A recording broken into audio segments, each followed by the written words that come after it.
Surat Paulus yang kedua kepada jemaat di Korintus, pasal 11 ayat 1-6. Alangkah baiknya jika kamu sabar terhadap kebodohanku yang kecil itu. Memang kamu sabar terhadap aku, sebab aku cemburu kepada kamu dengan cemburu ilahi, karena aku telah mempertunangkan kamu kepada satu laki-laki untuk membawa kamu sebagai perawan suci kepada Kristus. Tetapi aku takut kalau pikiran kamu disesatkan dari kesetiaan kamu yang sejati kepada Kristus. Sama seperti Hawa diperdayakan oleh ular itu dengan kelicikannya. Sebab kamu sabar saja jika ada seorang datang memberitakan Yesus yang lain daripada yang telah kami beritakan, atau memberikan kepada kamu roh yang lain daripada yang telah kamu terima, atau Injil yang lain daripada yang telah kamu terima. Tetapi menurut pendapatku, sedikit pun aku tidak kurang daripada rasul-rasul yang tak ada taranya itu. Jikalau aku kurang paham dalam hal berkata-kata, tidaklah demikian dalam hal pengetahuan, sebab kami telah menyatakannya kepada kamu pada segala waktu dan di dalam segala hal.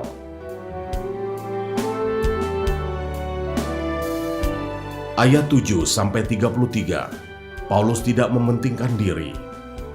Apakah aku berbuat salah jika aku merendahkan diri untuk meninggikan kamu? Karena aku memberitakan Injil Allah kepada kamu dengan cuma-cuma. Jemaat-jemaat lain telah kurampok dengan menerima tunjangan dari mereka, supaya aku dapat melayani kamu. Dan ketika aku dalam kekurangan di tengah-tengah kamu, aku tidak menyusahkan seorang pun. Sebab apa yang kurang padaku dicukupkan oleh saudara-saudara yang datang dari Makedonia. Dalam segala hal aku menjaga diriku, supaya jangan menjadi beban bagi kamu, dan aku akan tetap berbuat demikian.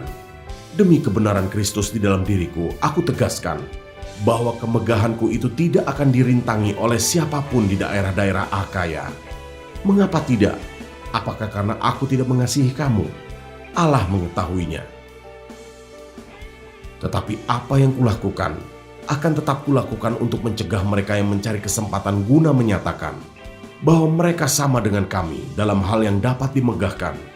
Sebab orang-orang itu adalah rasul-rasul palsu, pekerja-pekerja curang yang menyamar sebagai rasul-rasul Kristus.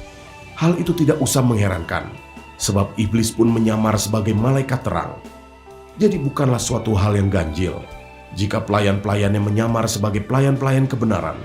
Kesudahan mereka akan setimpal dengan perbuatan mereka.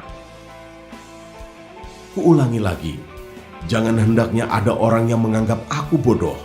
Dan jika kamu juga menganggap demikian, terimalah aku sebagai orang bodoh supaya aku pun boleh bermegah sedikit.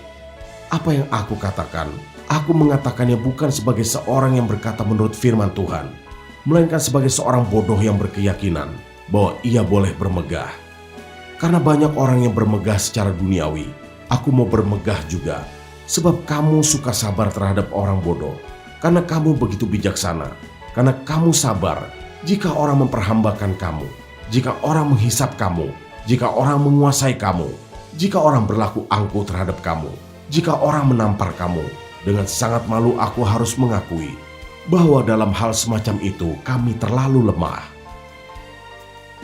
Tetapi jika orang-orang lain berani membanggakan sesuatu, maka aku pun akan berkata dalam kebodohan, berani juga.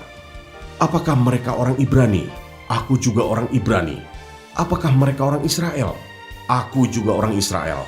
Apakah mereka keturunan Abraham? Aku juga keturunan Abraham. Apakah mereka pelayan Kristus? Aku berkata seperti orang gila. Aku lebih lagi. Aku lebih banyak berjerih lelah, lebih sering di dalam penjara, didera di luar batas, kerap kali dalam bahaya maut.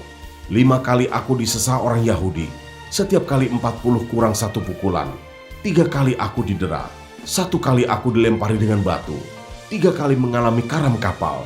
Sehari semalam aku terkatung-katung di tengah laut. Dalam perjalananku aku sering diancam bahaya banjir dan bahaya penyamun, bahaya dari pihak orang-orang Yahudi dan dari pihak orang-orang bukan Yahudi, bahaya di kota, bahaya di padang gurun, bahaya di tengah laut, dan bahaya dari pihak saudara-saudara palsu. Aku banyak berjerih lelah dan bekerja berat. Kerap kali aku tidak tidur. Aku lapar dan dahaga. Kerap kali aku berpuasa, kedinginan dan tanpa pakaian. Dan dengan tidak menyebut banyak hal lain lagi, urusanku sehari-hari yaitu untuk memelihara semua jemaat-jemaat. Jika ada orang merasa lemah, tidakkah aku turut merasa lemah? Jika ada orang tersandung, Tidakkah hatiku hancur oleh duka cita? Jika aku harus bermegah, maka aku akan bermegah atas kelemahanku. Allah, yaitu Bapa dari Yesus, Tuhan kita yang terpuji sampai selama-lamanya, tahu bahwa aku tidak berdusta. Di Damsyik, wali negeri Raja Aretas menyuruh pengawal kota orang-orang Damsyik untuk menangkap aku. Tetapi dalam sebuah keranjang, aku diturunkan dari sebuah tingkap keluar tembok kota. Dan dengan demikian aku terluput dari tangannya.